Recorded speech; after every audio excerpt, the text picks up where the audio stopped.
sua Bíblia comigo no livro de Tito.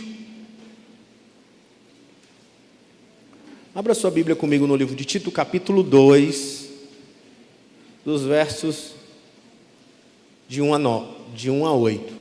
Eu quero intitular a mensagem dessa manhã, essa exposição de Tito, de discipulado na igreja, continuando a nossa série de exposições no livro de Tito.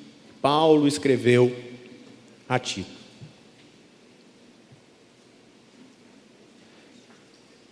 E diz assim, palavra de Deus: Tu, porém, fala o que convém à sã doutrina.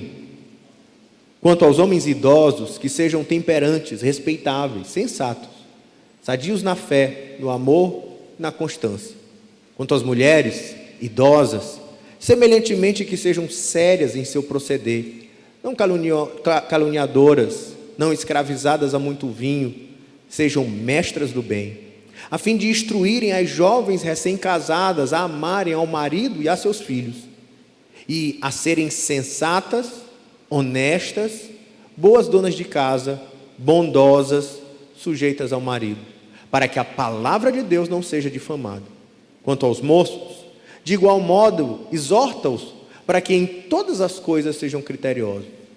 Torna-te pessoalmente padrão de boas obras. No ensino, mostra integridade e reverência, linguagem sadia e irrepreensível, para que o adversário não seja envergonhado, para que o adversário seja envergonhado, não tendo indignidade nenhuma que dizer a vosso respeito. Abaixe sua cabeça mais uma vez diante da palavra. Vamos orar. Pai, estamos diante das Escrituras e da palavra de Deus, e te pedimos, meu Pai, que o Senhor fale conosco de forma especial nessa manhã, que a tua palavra seja exposta com fidelidade e clareza, e ao mesmo tempo com paixão e devoção, alcançando o nosso coração e nos fazendo homens que amam a tua palavra, homens que querem andar no teu caminho, em obediência à tua voz, não somente no aprender as Escrituras, mas também em viver aquilo que aprendemos. Que o nosso discipulado possa ser marcado por doutrina e vida, ensino e prática, para que de fato possamos caminhar de maneira que te agrada, como verdadeiros discípulos do Senhor. Assim nós oramos em nome de Jesus. Amém. Discipulado na igreja. Que tema legal para a gente aprender hoje com o apóstolo Paulo, quando ele vai trabalhar sobre o que é o discipulado e como a gente vive, experimenta o discipulado cristão no meio da comunidade. Há duas ênfases de discipulado na igreja, na própria Escritura. Há momentos que a palavra usa a ideia de discipulado como a caminhada com Jesus. Carregar a nossa cruz. Quem quiser ser meu discípulo, que carregue a sua cruz. Venha após mim, siga-me. A ideia de ser um discípulo de Jesus é alguém que está no mesmo jugo. O meu jugo é leve e suave, diz o Senhor Jesus. E ser um discípulo de Jesus é alguém que está no mesmo jugo, é alguém que aprende aos seus pés, alguém que anda nos seus caminhos. Há uma outra ênfase na palavra de Deus, onde o discipulado é o processo de ensino das Escrituras dentro da comunidade, onde nós discipulamos uns aos outros. Esse processo que acontece na igreja, onde os pastores, ao pregar, discipulam a igreja, os líderes de célula discipulam o seu grupo pequeno, onde os discipuladores discipulam os seus discípulos no meio da prática e dos relacionamentos discipuladores da igreja, onde o discipulado acontece pelo ensino bíblico, por meio das escolas bíblicas, por meio do seminário. Então há dois aspectos da discipulado: um lado é doutrina, outro lado é vida. Um lado é ensino das Escrituras, outro lado é a prática das Escrituras.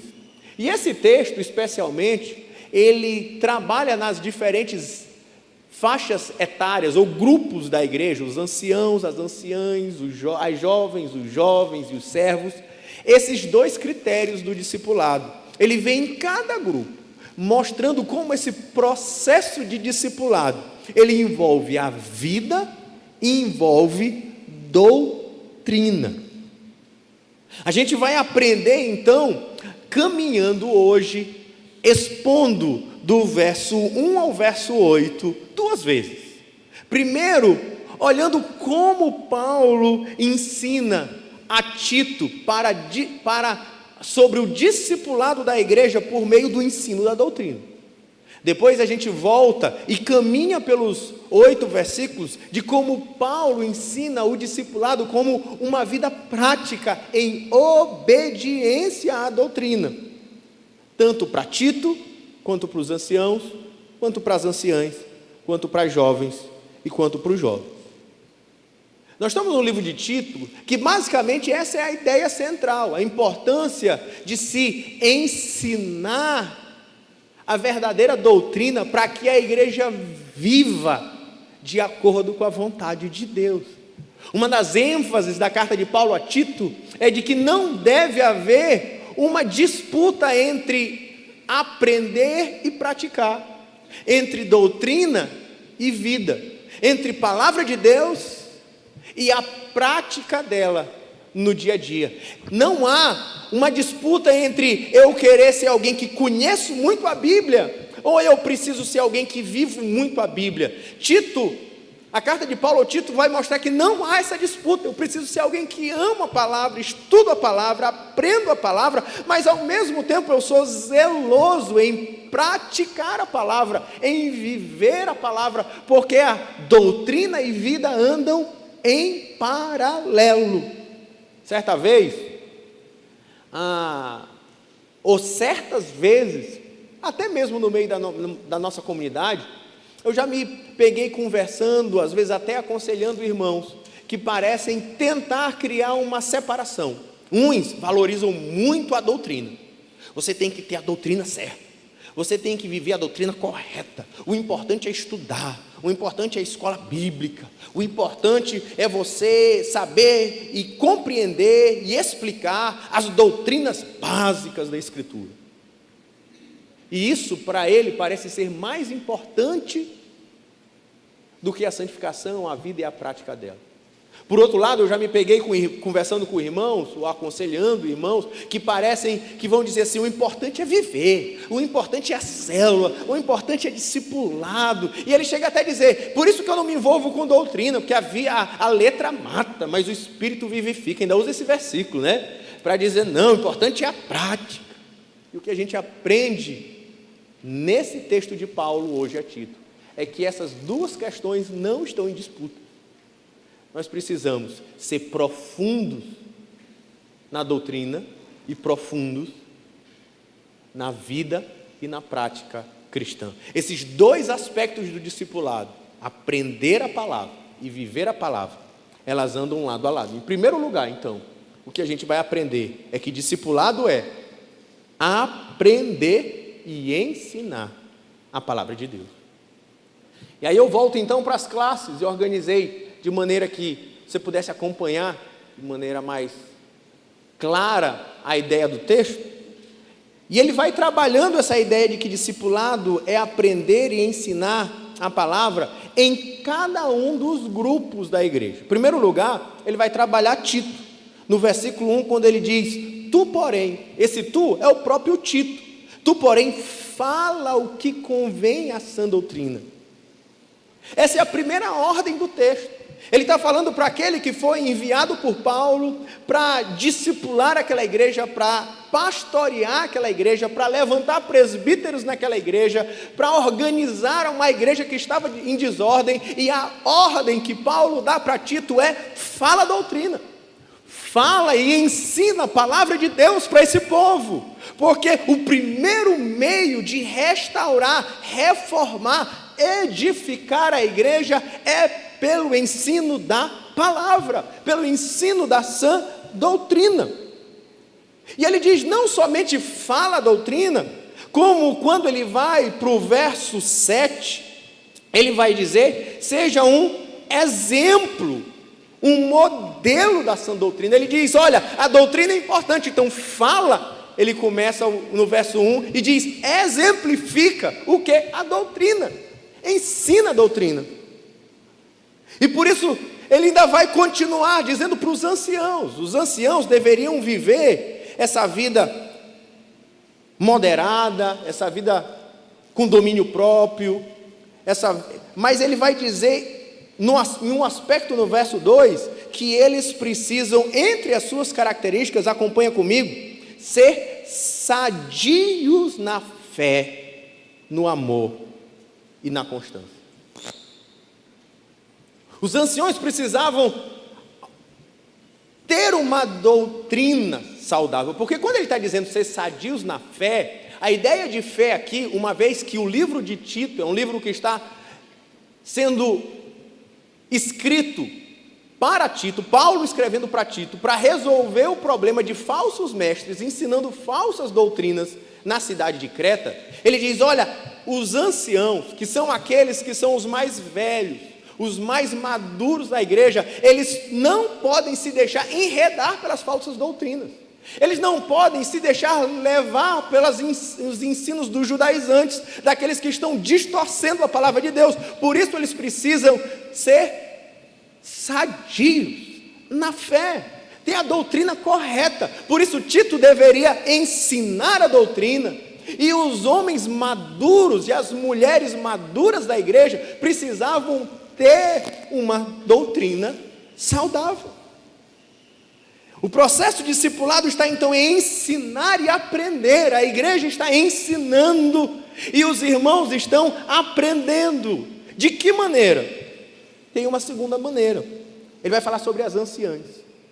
Quando ele vai falar sobre as anciãs, ele vai dizer que aquelas anciãs, depois de dar suas características, ele chega no verso 4 e diz, elas precisam ser mestras do bem. Olha como diz, a fim.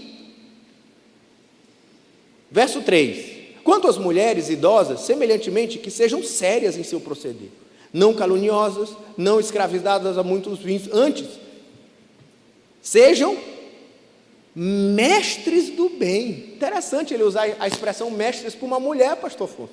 As mulheres precisavam ser mestres. As mulheres precisavam ensinar a palavra. Ele diz especialmente a quem? Para instruírem as jovens. As mulheres precisavam discipular as jovens, e a ideia de mestre, em um aspecto, é a ideia de professora. Mulheres se ensinam, mulheres pregam, mulheres precisam ser profundas na palavra, e elas precisam ensinar as escrituras, mas a ênfase que Paulo dá para Tito, é que as mulheres precisavam ensinar as moças para a vida. A ideia de discipulado, é ensinar aquelas jovens recém-casadas a como amarem os maridos e os seus filhos, a serem sensatas, honestas, boas donas de casa. Ele diz, olha, nós precisamos ensinar por meio do discipulado. É interessante que quando ele vai falar sobre quem deve ensinar as jovens recém-casadas a como serem boas donas de casa, ele está dizendo as mulheres mais experientes. A resposta de Paulo, o ensino de Paulo a Tito, presta atenção, é que nem mesmo Tito, nem o pastor da igreja, nem o pastor Afonso, nem mesmo o pastor Paulo era mais apto para ensinar uma jovem recém-casada do que uma senhora experiente. É a ideia do discipulado. É a ideia de que não, a vida e o ensino das escrituras, ele não é só pelo pastor, ele não é só pelos anciãos da igreja, mas todos na igreja vão ensinando a partir da sua experiência com Deus, seu aprendizado com a escritura, com a sua vida prática com Deus. Ele pode agora transmitir isso para outros irmãos por meio do discipulado. E quem é que está ensinando? É só pastores que discipulam na igreja? Não, todos discipulam na igreja. A ideia do ensino das Escrituras na palavra da igreja, na palavra de Deus, não é só que há uma casta seleta que ensina, há uma casta seleta que discipula. O discipulado é um trabalho que acontece uns aos outros no meio da comunidade, até mesmo as mulheres, que em algumas igrejas, às vezes, são até colocadas um pouco para escanteio. A gente vê elas aqui tendo um valor primordial, necessário, insubstituível no processo de discipulado da igreja. E ele vai dizer que os jovens precisavam viver de maneira sensata, equilibrada, para quê? Para que não envergonhasse a palavra de Deus. É o que vai dizer no verso 5.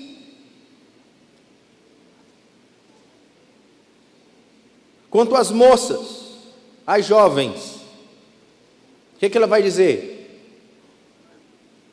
A serem sensatas, boas donas de casas, bondosas, sujeitas ao marido, para que a palavra de Deus não seja difamada.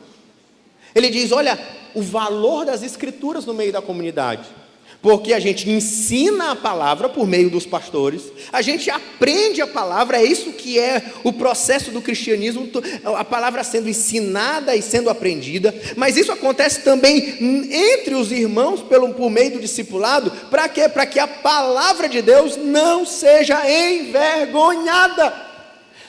Tem várias maneiras de você edificar a palavra de Deus, pelo ensino, pelo estudo, pelo discipulado, mas você também pode não somente não ajudar a edificação da igreja por meio da palavra, como você pode, pelo contrário, ser um instrumento de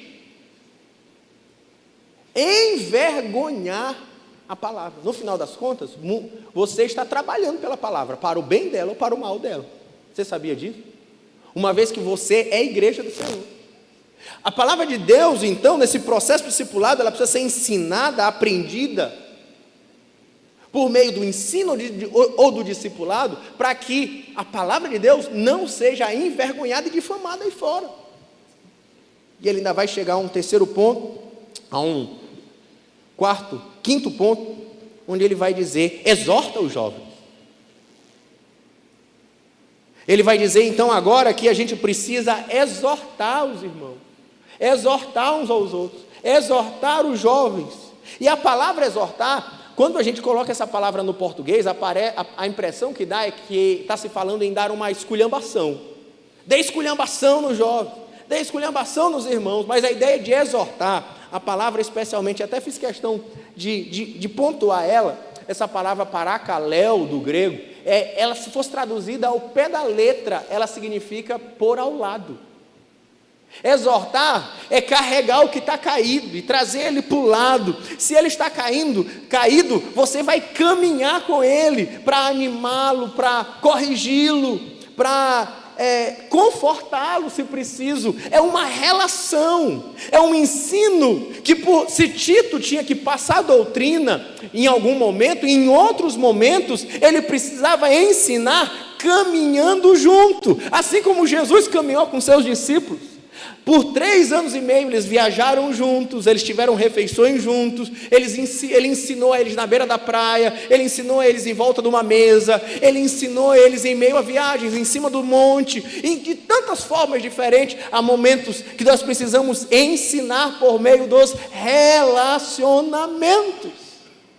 É trazer o irmão para o lado, para discipular e para ensinar. Assim, eu queria pensar em algumas aplicações disso para a nossa vida hoje. E essas aplicações é quem nós somos. Como é que se vive esse ensino das Escrituras na igreja? Nós somos, irmãos, uma comunidade de ensino. A igreja é uma comunidade de discípulos, ou uma comunidade de discipulado, onde a palavra está sendo ensinada e aprendida. E essa comunidade de ensino, por isso que a gente vem para cá, por isso que a gente tem um momento, nós como igreja evangélica, nós temos um momento importante para o ensino da palavra em nossos cultos, porque essa está na natureza da igreja, é a natureza do discipulado, ensinando a doutrina, Assim, isso faz de nós, a igreja, uma comunidade de aprendizes. Ser um discípulo de Jesus é alguém que quer conhecer a sua palavra, conhecer a sua voz, conhecer os seus ensinos. Tem que estar no coração do crente um desejo por aprender de Deus. Há um amor pela palavra, um amor pelas escrituras, um amor pela aprendizagem. Nós queremos ser esta comunidade que prioriza, que permanece na palavra, no ensino e na aprendizagem da palavra.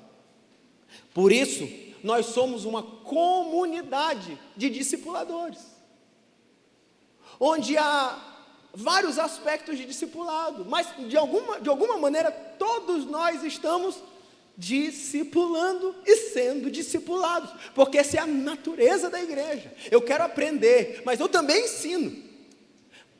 Eu quero ensinar, mas eu também aprendo. E assim, essa comunidade onde todos nós somos chamados para discipular, para aprender e ensinar.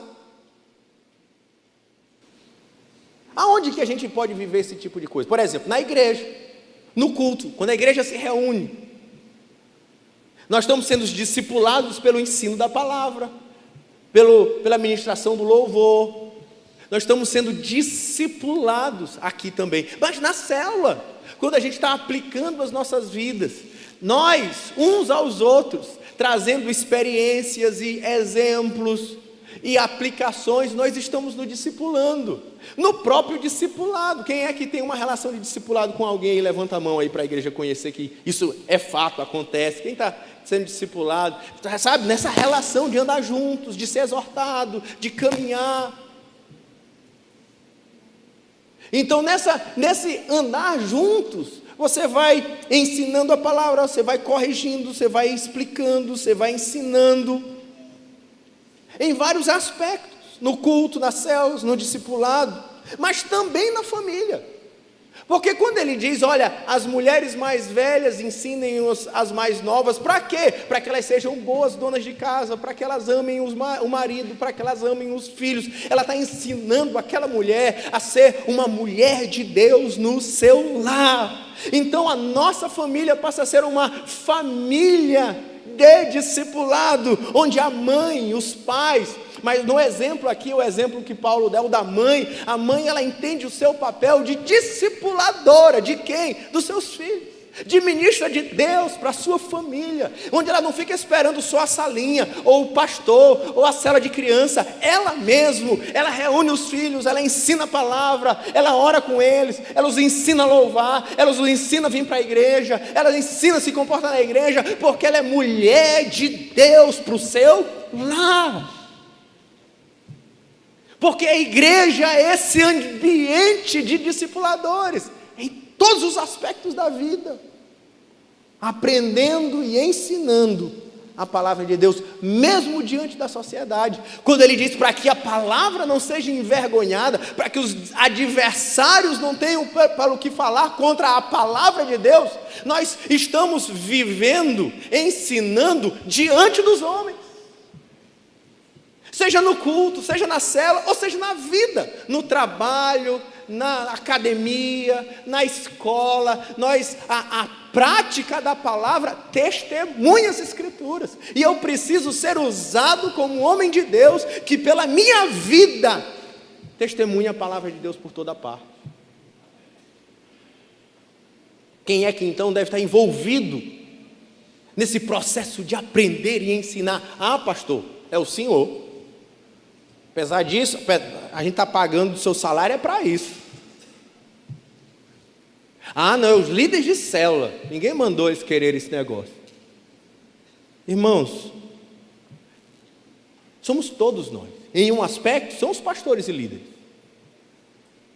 Há uma atribuição no processo de discipulado, para mim e para os outros pastores, de pregar, de conduzir o louvor, de conduzir o culto aos domingos e os demais momentos. É também aos líderes, os ministérios, líder de grupo pequeno, de facilitar esse processo de pastoreio, de ensino, de discipulado no meio da comunidade.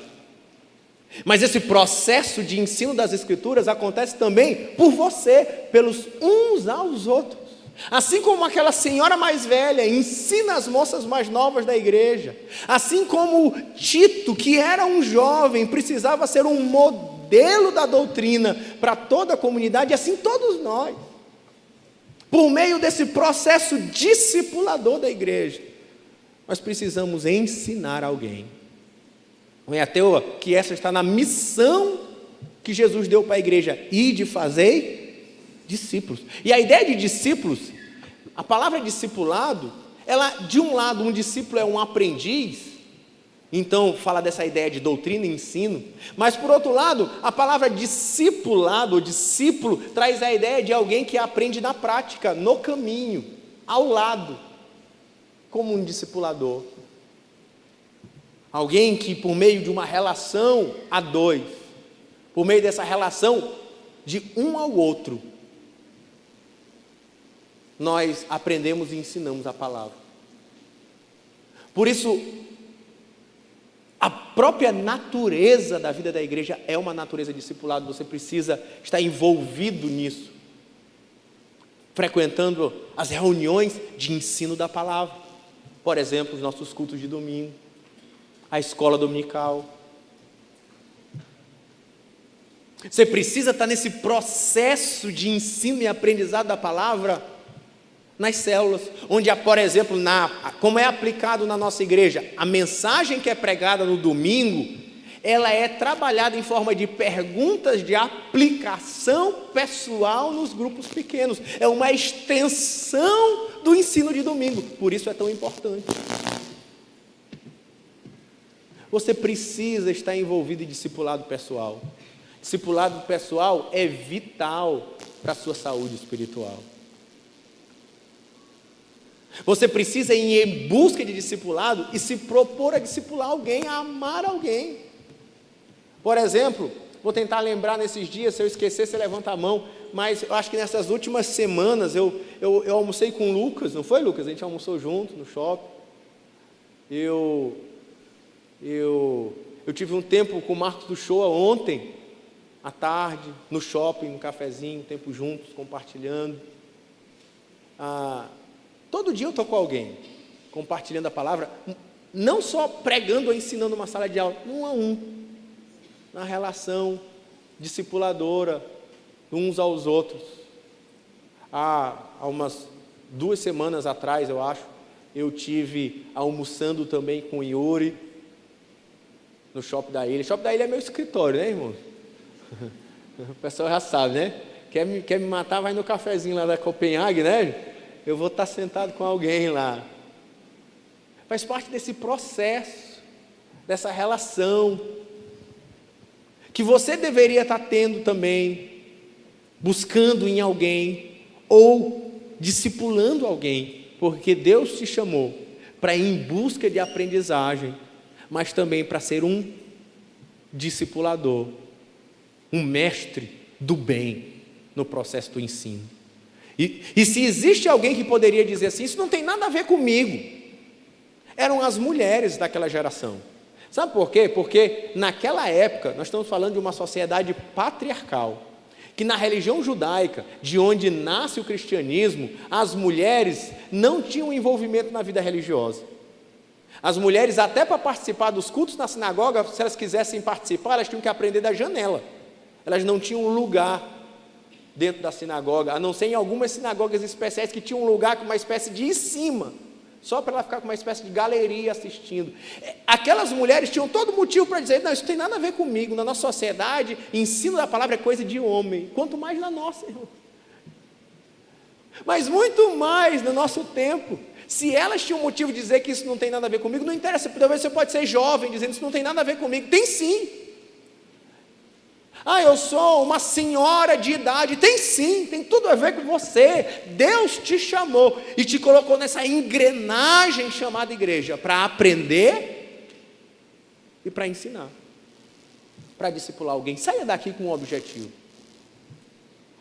de querer crescer mais na palavra, mas também um objetivo, dizer, eu vou discipular alguém, eu vou me juntar com alguém na célula para a gente ensinar e aprender junto. Eu vou colocar na minha rotina essa relação de ensinar uma moça mais jovem a como ser uma melhor mãe, uma melhor profissional, para ser um empresário, discipular um outro empresário, como ser um melhor empresário cristão. Um professor ensinar um outro professor como ser um homem de Deus na sala de aula.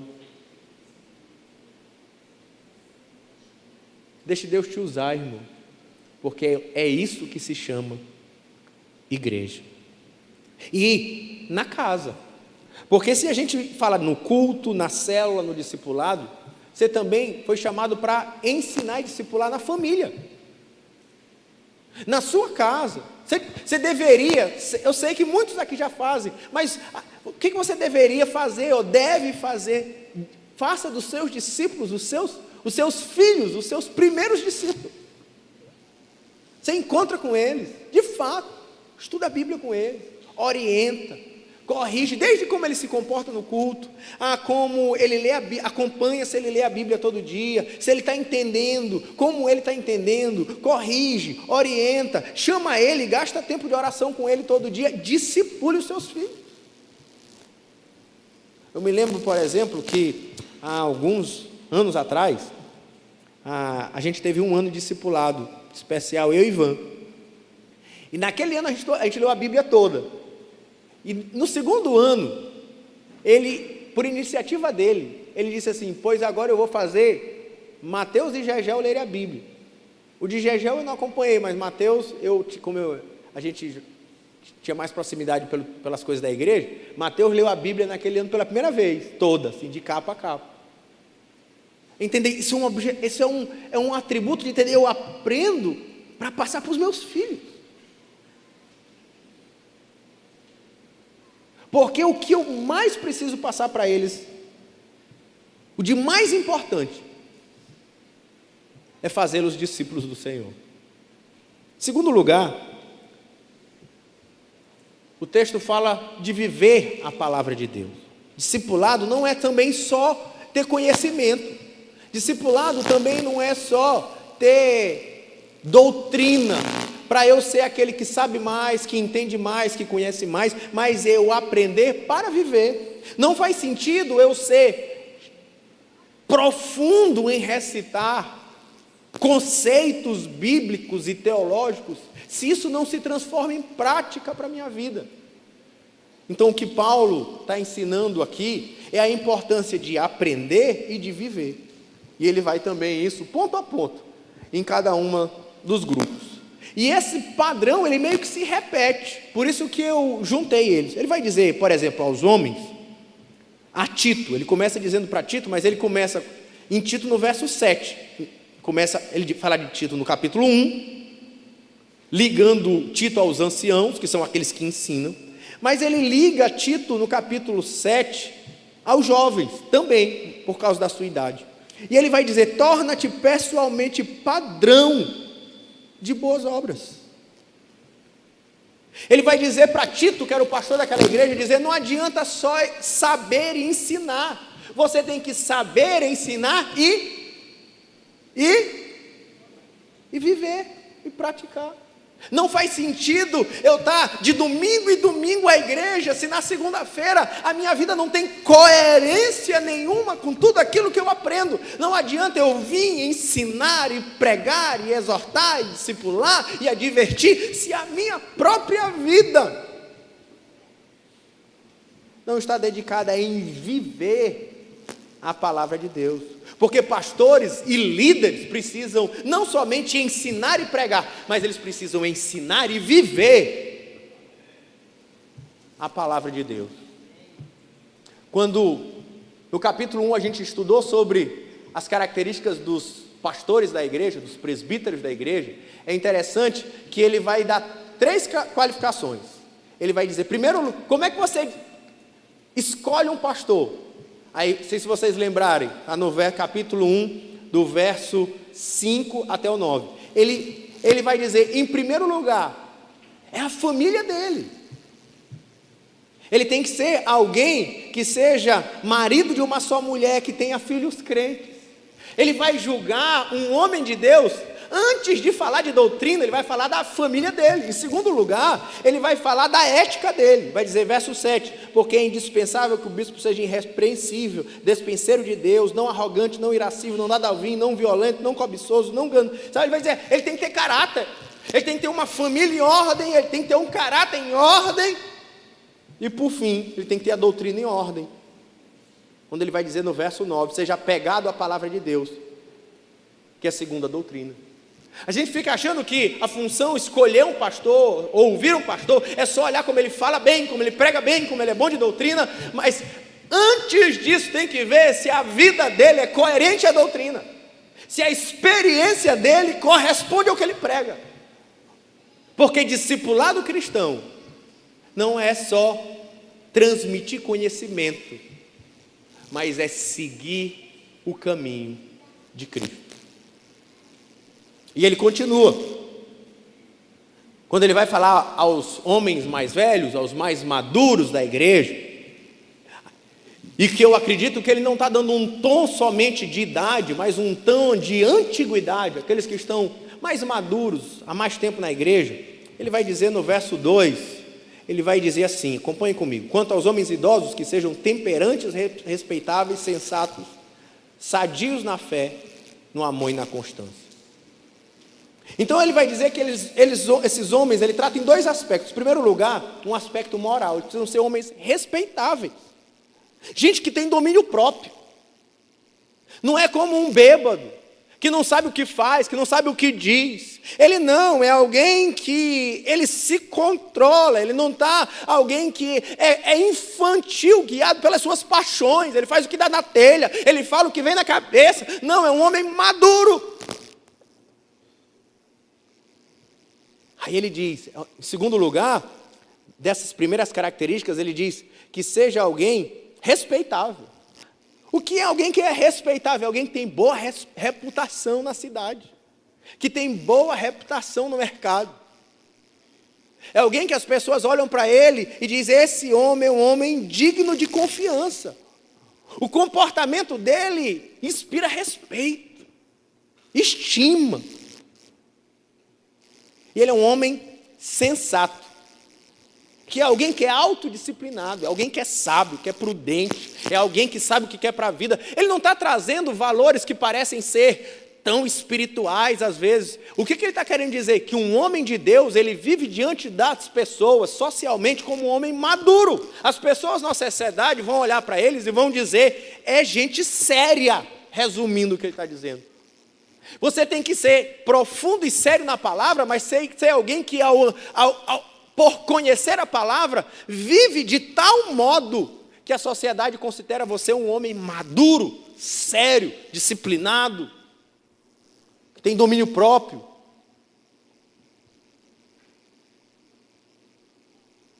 Discipulado cristão muda a maneira que você se comporta, em obediência à palavra de Deus. É isso que Paulo está dizendo. O que faz você maduro nos seus comportamentos, porque é maduro espiritualmente. Por quê? Porque você é sadio na fé, no amor e na constância. Porque você tem uma doutrina correta, por causa daquela doutrina você tem uma vida de amor e de respeito correto. E você não está claudicando entre falsas doutrinas, você é constante, porque você é espiritualmente maduro, o seu comportamento é maduro. O discipulado te faz ser gente séria. E ele se lembra por que Paulo está dizendo isso? Porque ele está em Creta. Nas mensagens passadas, você já me viu falando que é de Creta que vem aquela expressão cretino. Porque a cidade de Creta era cheio de gente complicada. Gente que não tinha domínio próprio, cheio de farra, cheio de enganação, cheio de mentira. Não é à toa que ele vai dizer no capítulo 1, descrevendo os cretenses, capítulo 1, versículo 12, ele vai dizer, cretenses, sempre mentirosos, feras terríveis, ventres preguiçosos. Ele está dizendo que um homem de Deus é alguém que vira um homem sério no meio dos cretinos. Se você não é um homem sério no meio dos cretinos, você não entendeu ou você não está caminhando no discipulado cristão, mesmo que você saiba todas as doutrinas de cor. E ele vai falar também para as mulheres, falar do proceder delas, na mesma direção, que sejam sérias, seja gente que procede de maneira correta, que é uma pessoa que vive diante de Deus, no meio das pessoas, de maneira reverente, igual aos homens. Isso, de forma que elas não fossem caluniadoras, não escravizadas a muitos vinhos. É interessante que essas expressões para os homens e das mulheres mais velhas são as mesmas dos pastores. Não é que o pastor tem que ser santo e os irmãos não. O pastor tem que ser mais santo do que os irmãos, não. Os pastores, os líderes e os irmãos vivem o mesmo padrão, têm a mesma exigência no discipulado cristão.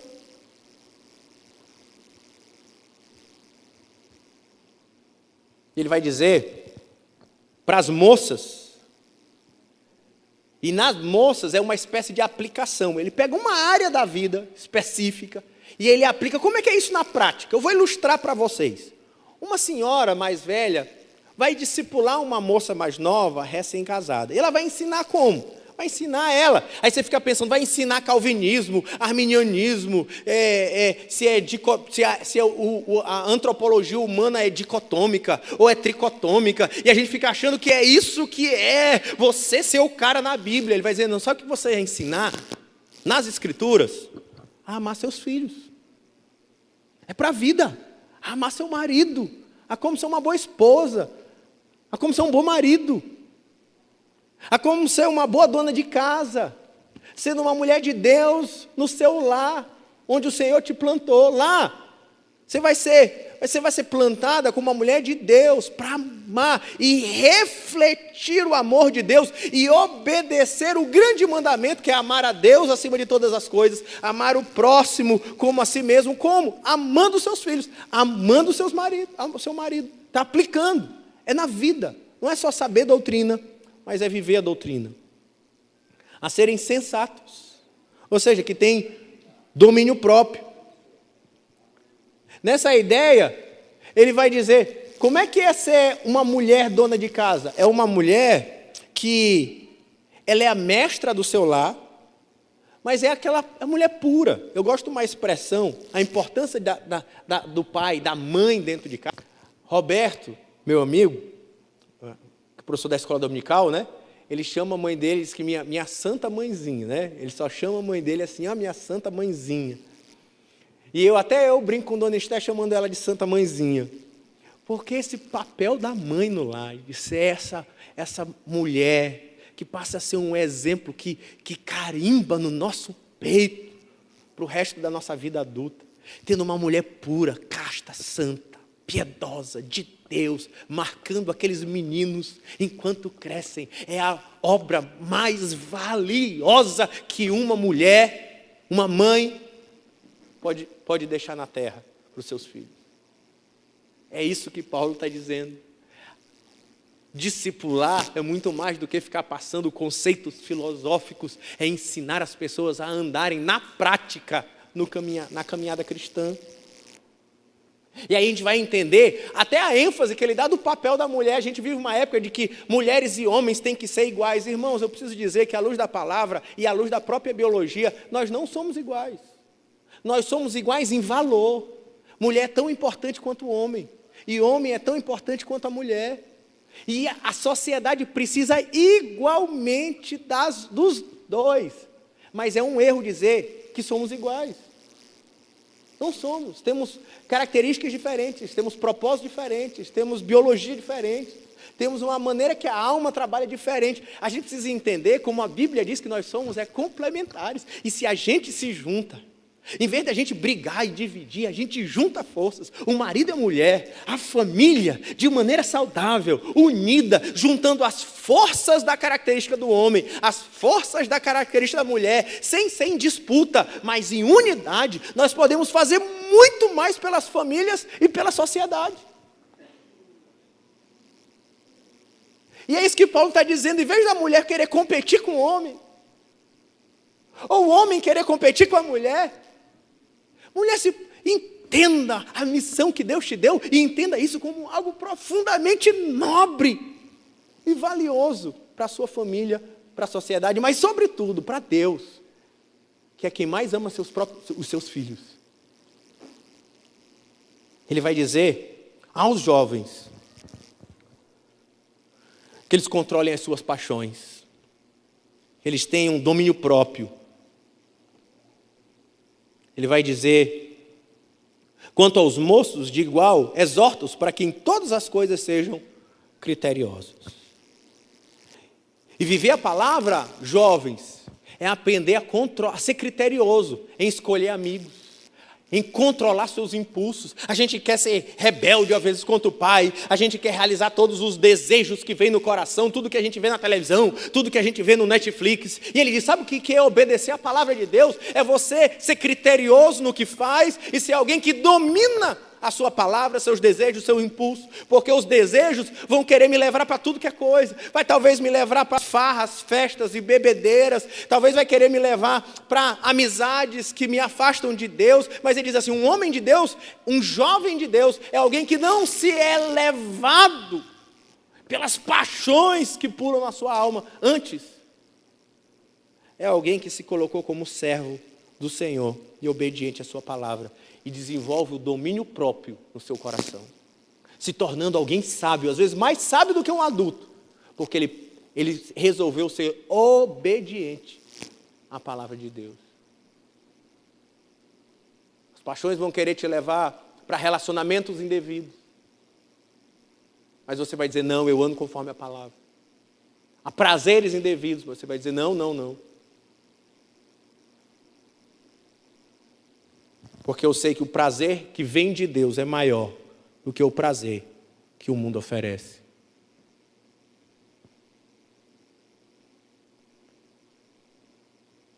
Por fim, esse texto nos ensina como viver o discipulado na igreja, e o que ele está nos ensinando é que não há uma competição entre é importante uma igreja que seja forte na doutrina. O outro vai dizer, não, é importante uma igreja que seja forte na vida. E o que Paulo está dizendo é importante que seja uma igreja que seja forte na doutrina e forte na vida. Seja forte em aprender e ensinar uns aos outros, mas seja forte em colocar em prática tudo aquilo que tem sido ensinado. Porque senão a gente é só religioso, achando que está enganando a Deus, às vezes tentando enganar a si mesmo, frequentando igrejas ou células de semana a semana, sem se tornar obedientes a tudo aquilo que tem aprendido. Por isso, a conclusão é de que ser um discípulo do Senhor é aprender e praticar a palavra, ou melhor, é aprender a praticar a palavra. Porque o ensino cristão, às vezes é muito mais parecido com o ensino de um pai ensinando um filho a andar de bicicleta do que às vezes um professor passando a lição da escola. Porque a finalidade é muito mais do que passar só um conteúdo. Mas é como um pai que coloca o filhozinho em cima da bicicleta, que ele não vai ensinar o filho a andar de bicicleta só passando um PowerPoint. Essa é uma bicicleta, isso é um pedal. Isso é um guidão. Pega a bicicleta, agora vai andar. Vai aguentar andar? A gente ensina alguém a andar de bicicleta no PowerPoint, irmão? PowerPoint igual o meu, não ensina ninguém a mudar. A gente precisa de alguém que agarra do lado, que segura no selim, que anda do lado, fazendo força. O menino quer cair, tu segura para lá, segura para cá. E quando ele consegue andar, é uma festa. Assim é a igreja. A igreja é alguém que entende que é uma comunidade de ensino, aprendizado, mas, sobretudo, que o objetivo é fazer com que cada um não apenas entenda, mas aprenda a pedalar com as suas próprias pernas na força de Deus. Fica de pé comigo, vamos orar.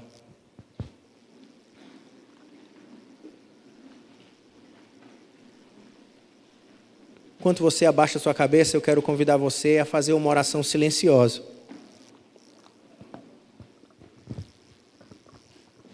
Diante do Senhor. Dizendo: Senhor, eis-me aqui. Aluno e aprendiz. Aprendiz e professor. Em meio a essa comunidade de discipulado que se chama igreja. Enquanto você ora a Deus, dizendo: Senhor, eu quero aprender e eu quero ensinar. Eu quero aprender, mas eu quero sair daqui para viver. Eu quero te desafiar a pensar que você que ouviu essas palavras, esse ensino, também vai precisar sair daqui para praticar. Porque é o que a própria mensagem de hoje ensina. Talvez você precise de arrependimentos. Talvez arrependimento nos seus relacionamentos, arrependimento no seu casamento, arrependimento no seu namoro, na falta de controle das suas paixões, às vezes da juventude ou até mesmo dos adultos.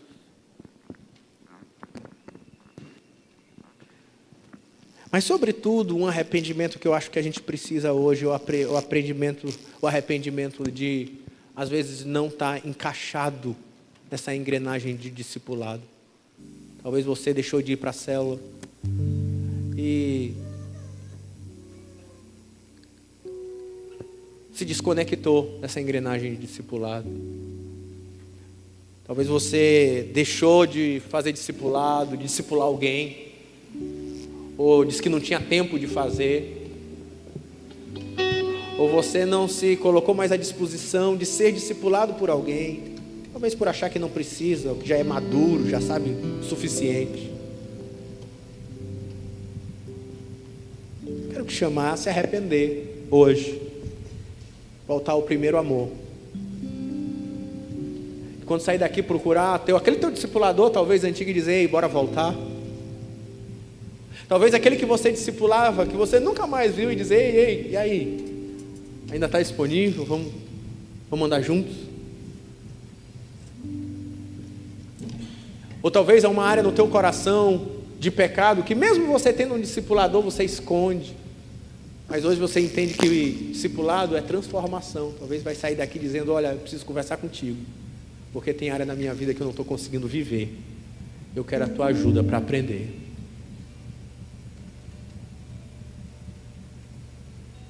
Porque hoje é dia, muito mais do que escutar um sermão, mas de fazer ajustes na nossa vida de igreja, como comunidade de discipulado, para o nosso próprio crescimento espiritual, mas também para o crescimento da nossa comunidade de fé. Porque aquele ensino de Paulo à igreja de Creta, por meio de Tito, é um ensino tão atual para nós também. Atual para o Brasil de 2022. É atual para Maranata. É atual para você. É atual para mim. Temos ajustes a fazer. Senhor, nós queremos voltar ao primeiro amor. Nós queremos ajustar nossas práticas. Nós queremos ser essa comunidade de discipulado como Tito, como Paulo orientou a Tito, como o livro de Tito nos ensina. Nós queremos aprender e viver. Nós queremos ser profundos em doutrina e vida, em sala de aula, mas também discipulado, um a um, em conhecimento, mas em relacionamento, em teoria, mas em exercício. Nos ensina, Senhor, nos ajuda a construirmos uma igreja assim, não somente a partir do pastor Afonso, pastor Francisco, pastor Jean, outros pastores, mas a partir de cada um de nós, dispostos a viver essa comunidade de discipulado. de crescimento na fé. Para a glória do teu nome. Amém, Senhor. Amém. Eu ando com meu Deus na rua, e quando chego em casa Ele está comigo.